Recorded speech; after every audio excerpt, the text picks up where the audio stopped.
ಭಾರತದ ಬಹಳಷ್ಟು ರಾಜ್ಯಗಳಲ್ಲಿ ವಿದ್ಯುತ್ ದರ ಯೂನಿಟ್ಗೆ 6-7 ರೂಪಾಯಿ ಮೀರಿಯೇ ಇದ್ದರೂ ಸಿಕ್ಕಿಂನಲ್ಲಿ ಅತಿ ಕಡಿಮೆ ಇದೆ. ಕೇಂದ್ರಾಡಳಿತ ಪ್ರದೇಶಗಳು ಕೂಡ ಮಿಂಚುರಿ ದರ ಕಡಿಮೆಯ ಪ್ರದೇಶಗಳಾಗಿವೆ.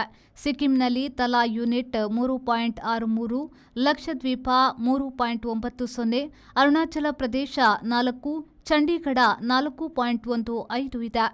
ಕರ್ನಾಟಕ ಸಹಿತ ಕೆಲವೆಡೆ ಉಚಿತ ಅಲ್ಲದೆ ಜೋರು ದರವೂ ಇದೆ. ದಿಲ್ಲಿ 200 ಯೂನಿಟ್ ಉಚಿತ, ಅನಂತರ 400ರವರೆಗೆ 4.50, ಅದರ ಮೇಲೆ 6.50 ಇದೆ.